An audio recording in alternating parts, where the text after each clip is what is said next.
दोस्तों स्वागत है आप सभी का एक बार फिर से आपके अपने चैनल एडुटेनमेंट पर। आई होप आप सभी लोग स्वस्थ होंगे। दोस्तों आप सभी लोग को याद होगा कि डीएसएसपी ने एक टेंडर निकाला था, है ना। आज से आई थिंक 15-20 दिन पहले डीएसएसपी ने एक टेंडर निकाला था अपने सीबीटी एग्ज़ाम को कंडक्ट कराने के लिए। लेकिन उसमें एक बहुत मतलब बेकार चीज़ हुई है आप सभी लोगों के लिए, और आप सभी लोगों ने अंदाज़ा लगा भी लिया होगा थंबनेल वगैरह देख के कि क्या चीज़ें सामने आई हैं।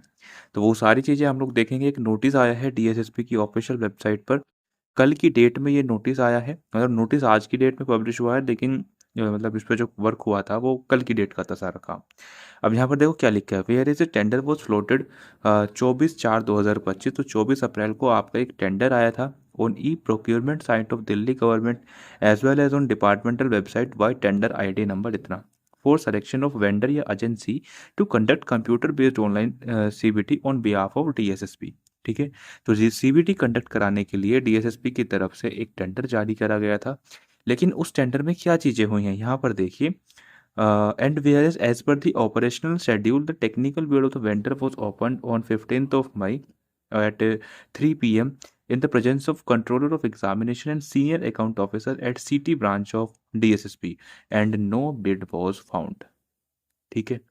तो यहाँ से देखो ये कितनी बुरी खबर है कि डीएसएसपी के एग्ज़ाम कराने के लिए कोई टेंडर राजी नहीं है, कोई एजेंसी नहीं चाहती कि डीएसएसपी के एग्ज़ाम वो कराए। वहीं मैं यदि एसएससी की बात करता हूँ तो एसएससी ने जब टेंडर निकाला था तो टोटल 3 कंपनी सामने निकल कर आई थी। एक तो आप लोगों की एडिक्विटी आई थी, एक आप लोगों की एनएसआईईएलटी आई थी, और एक आप लोगों की दोबारा से टीसीएस आई थी। लेकिन इस एग्ज़ाम को कराने के लिए जितने भी डीएसएसपी के एग्ज़ाम होते हैं इन्हें कराने के लिए कोई भी टेंडर नहीं आया है। मतलब कोई भी वेंडर जो है सामने निकल कर नहीं आया है। और टीसीएस ने अपने प्राइस रेट बढ़ा करके दोबारा से जो है बिडिंग में पार्टिसिपेट करा था एसएससी वाले में। ठीक है। अब ये एक मतलब आपके एग्ज़ाम को बहुत ज़्यादा पीछे ले जाएंगी ये चीज़ें।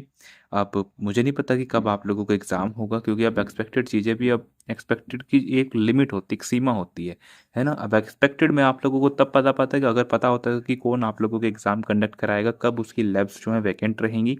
लेकिन अभी तो यही नहीं पता कि आप लोगों का एग्ज़ाम कंडक्ट कौन कराएगा।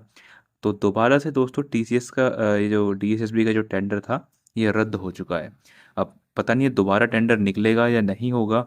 लेकिन जहाँ तक मुझे लग रहा है ना, सीबीटी के कंपैरिजन में जो आपके ओएमआर बेस्ड जो एग्ज़ाम होते हैं ना उसमें आसानी से टेंडर वगैरह मिल जाते हैं, है ना। ऐसा मेरा पर्सनल एक्सपीरियंस है। एक्सपीरियंस क्या मतलब, मैंने कभी कभी टेंडर वेंडर निकाले नहीं है, लेकिन जैसा मैंने सुना है बाहर सोसाइटी मतलब जो मतलब जितने बच्चे मेरे कांटेक्ट में हैं, जितने भी टीचर्स हैं कांटेक्ट में, तो वही है कि उनका उनका मानना यही है कि जो ओएमआर जो ऑफलाइन जो एग्ज़ाम होते हैं ना उनका टेंडर इजीली जो है मतलब सक्सेसफुल हो जाता है यदि हम सीबीटी से कंपैरिजन करते हैं। क्योंकि सीबीटी में बहुत सारी चीज़ें, बहुत सारी क्या सारी चीज़ें जो है टेक्निकल आ जाती हैं, लेकिन ओएमआर में ऐसा कुछ होता नहीं है। ओएमआर में तो आपके एग्ज़ाम भी जो है सिंपल किसी भी स्कूल कॉलेज में करा लिए जाते हैं।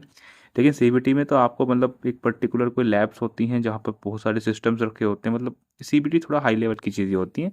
लेकिन वही है कि ट्रांसपेरेंसी करने के लिए सीबीटी ज़रूरी है। ओएमआर में जो है धांधलेबाजी होती हैं, है ना। तो वही चीज़ें हैं। अब देखते हैं दोस्तों ये दोबारा से इस टेंडर को निकालते हैं या इस सीबीटी वाले सिस्टम को थोड़ा चेंज करते हैं। अब देखते हैं क्या चीज़ें सामने निकल के आती हैं। लेकिन दोस्तों फिलहाल के लिए यही था कि आप लोगों का जो टेंडर है ये बिल्कुल कैंसिल हो गया है। कोई भी बिड यहाँ पर रिसीव नहीं हुई है, किसी ने भी इसमें पार्टिसिपेट नहीं करा है, किसी भी कंपनी ने। और इसका सबसे बड़ा कारण यही है कि क्योंकि एक तो डीएसएसपी की जो वैकेंसीज़ हैं वो हर साल नहीं आती, एसएससी की हर साल आती हैं इसलिए।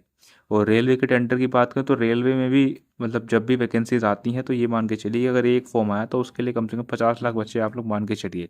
तो रेलवे अगर हर साल भी वैकेंसी नहीं निकालता है तो उनका जो एक तरीके जो एस्टिमेशन होता है कंपनियों का वो सब उसमें कवर अप हो जाते हैं। लेकिन डीएसएसबी में तो फॉर्म फिलिंग भी 4-5 लाख से ज़्यादा होती ही नहीं है, और इनकी एनुअली वैकेंसीज नहीं आती हैं, और बहुत सारी चीज़ें होती हैं। तो शायद इस वजह से कोई यहाँ पे पार्टिसिपेट नहीं करना चाह रहा हो। लेकिन इस बिडिंग में जो है बड़े बड़े जो है अथॉरिटी जो थे प्रेजेंट से, जैसे कि आप लोग देख पा रहे कंट्रोलर ऑफ एग्जामिनेशन यहाँ पे प्रेजेंट थे, सीनियर अकाउंट ऑफिसर भी यहाँ पे प्रेजेंट थे, लेकिन कोई बिडिंग करने आया ही नहीं। तो बस दोस्तों फिलहाल के लिए इतना ही। आई होप वीडियो आप लोगों को पसंद आई होगी, तो इस वीडियो को ज़्यादा से ज़्यादा शेयर करिएगा।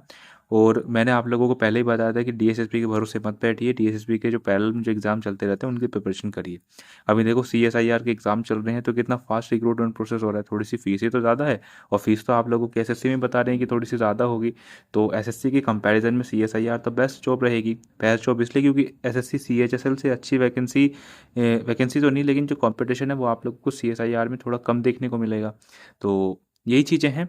तो बस दोस्तों फिलहाल के लिए इतना ही। आई होप वीडियो आप लोगों को पसंद आई होगी, तो इसको शेयर कीजिएगा और चैनल पर नए तो सब्सक्राइब करके ज़रूर जाइएगा। चलिए जी, धन्यवाद।